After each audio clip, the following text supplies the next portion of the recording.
پیٹ کو بھی نہیں لگنی چاہیے، کھلی رکھنی چاہیے۔ نبی علیہ الصلوۃ والسلام جب سجدہ کرتے تھے، صحابہ فرماتے ہیں ہم کئی بار دیکھا آپ صلی اللہ علیہ وسلم سنتے پڑھ رہے ہوتے ہیں تو یا کب ہم لیٹ آتے تو فرضوں میں بھی آپ کی بغل کی سفیدی ہمیں اس کی چمک دور تک نظر آتی، کیا مطلب کھلے ہوتے، اور اس وقت کیونکہ یہ والے لباس نہیں تھے، چادر نیچے پہنی جاتی ہے اور اوپر والی چادر وہ صرف کندھوں کو ڈھانپنے کے لیے، تو جب ایسے کھلتا تو یہ نظر آتی تھی وہاں۔ ٹھیک ہے جی، کچھ لوگ نماز پڑھیں گے اللہ اکبر چپ ہے جی، ہم دل میں پڑھتے ہیں، یہ غلط ہے۔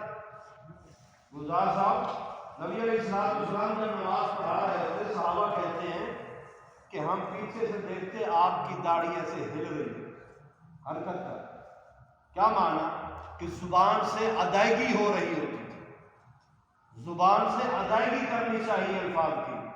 تو اب سجدے میں کیا پڑھنا ہے؟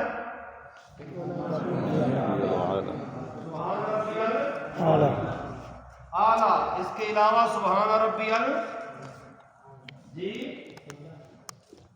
اور اللہم اغفر لی اور سبحانک اللہم ربنا و بحمدک، یہ بھی پڑھ سکتے ہو۔ ایک اور بھی ہے اللہم اغفر لی ذنبی کلہ و دکہ و جلہ و سرہ و علانیہ، اے اللہ میرے اگلے پچھلے چھوٹے بڑے جان بوجھ کے انجانے میں جو بھی کیے سارے معاف کر۔ اس دعا کا یہ ترجمہ ہے۔ تقریباً 7-8 دعائیں ہیں جو سجدے میں ہیں، اور اسی طرح دعائیں تقریباً 7 ہیں جو رکوع کی دعائیں ہیں۔ لوگ پوچھتے ہیں کہ ہم اپنی زبان میں کر سکتے ہو، اور جس زبان میں نبی علیہ السلام نے کیے پہلے وہ تو ساری یاد کر لو۔ نماز کبھی اور دوسرے کی پنجابی ہندی سندھی میں نہیں ہوتی، نماز عربی میں ہوتی ہے۔ جب اپنے لیے مانگنے ہیں تو پھر دعا کرتے کرتے آپ بے شک سجدہ کریں یا روئیں اپنی زبان میں جتنا چاہیں ہوں گے۔ جب آپ نماز میں سجدہ کریں گے، وہ فرض کی نماز ہو یا نفل کی ہو یا سنت کی ہو، کوئی بھی ہو نماز، کوئی بھی عالم آپ کو نہیں کہتا کہ وہ عربی کے علاوہ پڑھ سکتے ہو۔ عربی کے علاوہ کوئی فارسی میں، پشتو میں، اردو میں، ہندی میں نہیں ہوتی نا، لہذا وہ مسنون دعائیں زیادہ سے زیادہ یاد کرنی چاہیے۔ مجھے کوئی ساتھی گروپ میں یاد کرا دے گا، کلاس جمعے والی کلاس کا جو گروپ ہے، تو میں آپ کو وہ دعائیں رکوع والی بھی اور سجدے والی بھی وہ ساری بھیج دوں گا انشاءاللہ۔ اب یہ دعائیں پڑھی، اب سجدہ کیا ہوا ہے، ہاتھ برابر یہاں رکھے ہوئے، کوہنی نہیں لگ رہی۔ جماعت میں ہو تو تب بھی کوشش کرو کوہنی کھلی رکھو، لیکن ساتھ والے کا کام خراب نہیں کرنا۔ حد الوسع، جتنی طاقت رکھتے ہو بچاؤ، باقی اللہ تعالیٰ دیکھ رہا ہے کہ کس پوزیشن میں اور کیا حالت ہے۔ لہذا اب سجدے سے اٹھنا ہے تو کیا کرنا ہے؟ میں یہ ٹیبل اس لیے رکھا ہے، میں نے کہا کسی کو اس پہ چڑھا کے میں پریکٹس کرواتا ہوں، پریکٹیکل سجدے کی۔ کیا خیال ہے؟ علیم آئیں گے؟ کوئی اور کمزور والا بندہ ہو، یہ نہ چل پڑے، اس کو بھی نیچے وہ پہیے لگے ہوئے ہے، اس کم ہے تاکہ نظر آئے ذرا پریکٹیکلی طور پہ اللہ کے ہاں جو ہے نا ہم بری ہو جائیں کہ اللہ کے نبی کا طریقہ سارا بتا دیا۔ اس میں نا آپ کرتے کہ کیا حالت ہے، ٹھیک ہے؟ آپ جو ہے نا اصل آنے کی سجدے میں پہلے آپ رکوع کریں، بالکل پیٹھ سیدھی، اور یہ نہ زیادہ اوپر نہ زیادہ نیچے، اور یہاں والی کیفیت تھوڑے دیر کو ان کو دکھا دیں، یہ گھٹنا ایسے پکڑ کے رکھنا ہے، ٹھیک ہے؟ اب اس کے بعد سجدے کی جانے کی کیفیت، تو سجدے میں نے پہلے بتلایا گھٹنا یا ہاتھ، ہم زیادہ ہاتھ ہی رکھتے ہیں، اگر کسی نے گھٹنا رکھا تو وہ اس کے اختلاف کی وجہ میں نے آپ کو بتلا دی۔ ہاں جی، آئیے سجدے میں، اب بندہ سجدے میں پہنچ گیا، اب یہ ہاتھ جو ہے یہ آگے آئیں گے، جہاں پیشانی جو ہے نا پیشانی وہ ان دونوں ہاتھوں کے بیچ میں، دونوں ہاتھوں کے بیچ میں ہونی چاہیے۔ نظر آ رہا ہے؟ گھماؤ نہیں تو ڈگی گرنا پڑے جی، ادھر والوں کو آ رہا ہے، جن کو جہاں نظر آ رہا ہے نہیں تو سائڈ کی طرف چینج کر لیں، ٹھیک ہے نا؟ اب کونی اسی طرح کھلی، اگر نماز میں مسئلہ ہے تو اتنا آپ کلیئر کریں، نہیں تو یہاں یہ پیٹ کے ساتھ نہیں اور نہ ہی نیچے. حدیث میں آتا ہے اس طرح نہ سجدہ کرو جس طرح کتا اپنے ہاتھوں کو بچھاتا ہے. ایسے نیچے عورتیں بھی پڑی ہیں, مرد بھی پڑے ہیں, ایسے کتے کی طرح ہاتھ بچھا کے پڑے ہوئے. فرمایا اس طرح ہاتھ نہیں رکھنا, ہاتھ اٹھا کے رکھنے ہیں. سجدے میں نہ عورت کا فرق ہے نہ مرد کا فرق ہے, یاد رکھنا. ٹھیک ہے, اٹھے بھی تھک نہ جائے. ایک اور مسئلہ سمجھانا چاہوں گا. ابھی ہم نے دعا پڑھی سجدے کی, اٹھے. اب اٹھنے کے بعد جو یہ پوزیشن ہے, گھماؤ کیونکہ پاؤں ان کو دکھنا ہے. اب چلو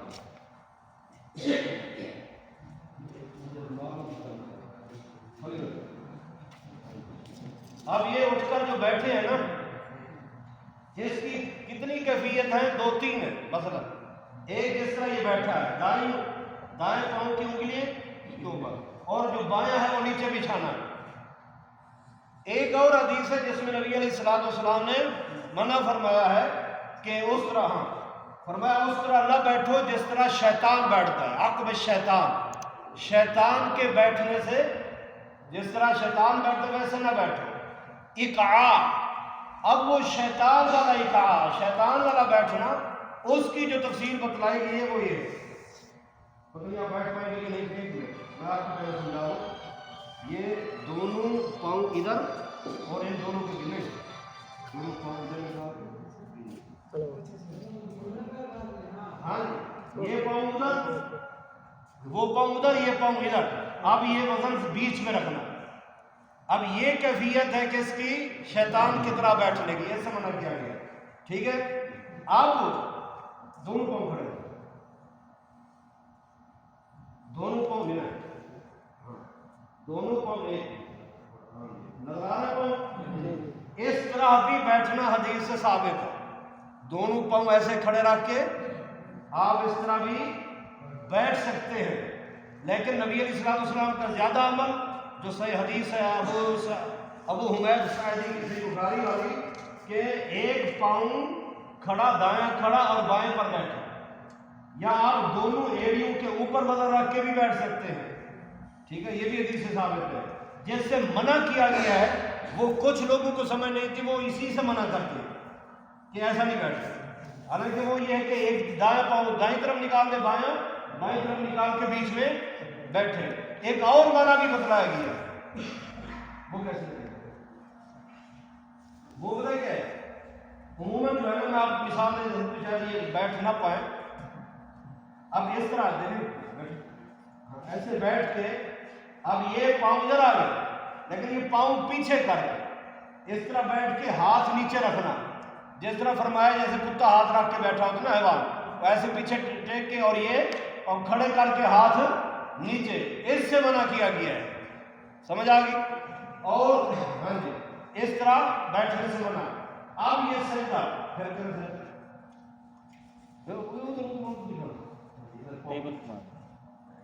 اب سجدے کے دوران پاؤں کی یہ کیفیت ہونی چاہیے, پاؤں دونوں جڑے ہوئے ہوں. کچھ ہمارے بھائی جب سجدہ کرتے ہیں نا, ادھر ہے ایک پاؤں ادھر ہے دوسرا ادھر, نہیں, اپنے پاؤں دوران سجدے میں ملانے چاہیے, جوڑ کے رکھنے چاہیے. اور اس کے علاوہ جب کھڑے ہیں تو پھر پاؤں دوسرے کے ساتھ ملے ہوں, سجدے میں دونوں پاؤں ملے ہوئے ہوں, اور انگلیاں اور ناخن کا رخ کو قبلہ رخ ہونا چاہیے. اب ہاں جی, اب اس طرح بھی بیٹھ سکتے ہیں دوسرے. اب آخری تشہد جو ہوتا ہے, تیسری رکعت یا چوتھی ہے آخری, اس میں کیسے بیٹھنا ہے, یہ کیفیت ہے. ٹھیک ہے, سمجھ آئی؟ سارے دیکھ لیں. یہ پاؤں کھڑا ہوگا اور بایاں پاؤں نکالنا ہے, وہ اس پنڈلی کے نیچے آنا. دیکھ لیا سارا.